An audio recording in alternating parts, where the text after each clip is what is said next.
అందరికీ praise the lord. ఈరోజు ఆదికాండం 10వ అధ్యాయం 1వ వచనం నుండి 32వ వచనం వరకు చదువుకుందాం.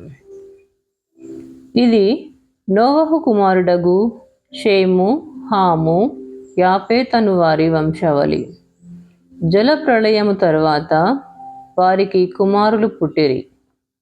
యాపేతు కుమారులు గోమెరు, మాగోగు, మాదయి, యావాను, తుబాలు, మెషెకు, తీరసు అనువారు.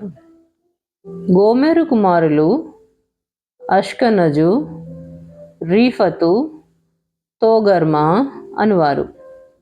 యావాను కుమారులు ఎలిషా, తర్షీషు, కిత్తీము, దాదోనీము అనువారు. వీరి నుండి సముద్ర తీరమందుండిన జనములు వ్యాపించెను. వారి వారి జాతుల ప్రకారము, వారి వారి భాషల ప్రకారము, వారి వారి వంశముల ప్రకారము ఆయా దేశములలో వారు వేరైపోయిరి. హాము కుమారులు కూషు, మిస్రాయిము, పూతు, కనాను అనువారు. కూషు కుమారులు సెబా, హవీలా, సప్తా, రైమా, సప్తాకా అనువారు. రైమా కుమారులు షేబా, దాదాను అనువారు. కూషు నిమ్రోదును కనెను. అతడు భూమి మీద పరాక్రమశాలి అయి ఉండుటకు ఆరంభించెను. అతడు యెహోవా ఎదుట పరాక్రమము గల వేటగాడు. కాబట్టి యెహోవా ఎదుట పరాక్రమము గల వేటగాడైన నిమ్రోదు వలె అను లోకోక్తి కలదు. షీనారు దేశములోని బాబేలు, ఎరెకు, అక్కదు, కల్నే అను పట్టణములు అతని రాజ్యమునకు మొదలు. ఆ దేశంలో నుండి అష్షూరుకు బయలుదేరి వెళ్ళి నినివేను, రహోబోతీరును, కాలాహును, నినివేకును, కాలాహుకును మధ్యనున్న సెరెనును కట్టించెను. ఇదే ఆ మహాపట్టణము. మిస్రాయిము లూదీయులను, అనామీయులను, లెహాబీయులను, నప్తుహీయులను, పత్రూసీయులను, కస్లూహీయులను, కఫ్తోరీయులను కనెను. ఫిలిస్తీయులు కస్లూహీయులలో నుండి వచ్చినవారు.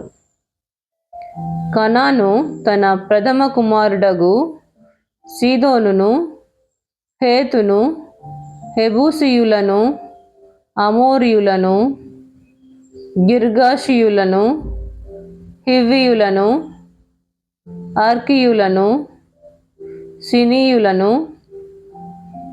అర్వాదీయులను, సెమారీయులను,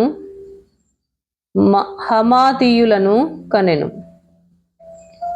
తరువాత కనానీయుల వంశములు వ్యాపించెను. కనానీయుల సరిహద్దు సీదోను నుండి గెరారుకు వెళ్ళు మార్గంలో గాజా వరకును, సొదొమ గొమొర్రా, అద్మా, సెబోయిములకు వెళ్ళు మార్గంలో లాషా వరకును ఉన్నది. వీరు తమ తమ వంశముల ప్రకారము, తమ తమ భాషల ప్రకారము, తమ తమ దేశములను బట్టియు జాతులను బట్టియు హాము కుమారులు.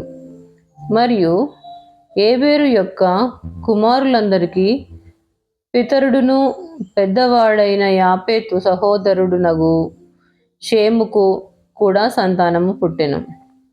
షేము కుమారులు ఏలాము, అష్షూరు, అర్పక్షదు, లూదు, ఆరామనువారు. ఆరాము కుమారులు ఊజు, హూలు, గెతెరు, మాషను వారు. అర్పక్షదు షెలహను కనెను. షెలహు ఏబెరును కనెను. ఎబెరుకు 2 కుమారులు పుట్టిరి. వారిలో ఒకని పేరు పెలెగు. ఏలయనగా అతని దినములలో భూమి దేశములుగా విభాగింపబడెను. అతని సహోదరుని పేరు యొక్తాను. యొక్తాను అల్మోదాదును, షెలపును, హసర్మావేతును, ఎరాహును, హదోరామును, ఊజాలును, దిక్లాను, ఓబాలును, అబీమాయేలును, షేబను, ఓఫీరును, హవీలాను, యోబాబును కనెను. వీరందరూ యొక్తాను కుమారులు. మేషా నుండి సపారా వరకు వెళ్ళు మార్గములోని తూర్పు కొండలు వారి నివాస స్థలములు. వీరు తమ తమ వంశముల ప్రకారము, తమ తమ భాషల ప్రకారము, తమ తమ దేశములను బట్టియు, తమ తమ జాతులను బట్టియు షేము కుమారులు. వారి వారి జనములలో వారి వారి సంతతుల ప్రకారము నోవహు కుమారుల వంశములు ఇవే. జల ప్రవాహము గతించిన తరువాత వీరిలో నుండి జనములు భూమి మీద వ్యాపించెను. దేవుడు ఈ వాక్యమును దీవించునుగాక. ఆమెన్.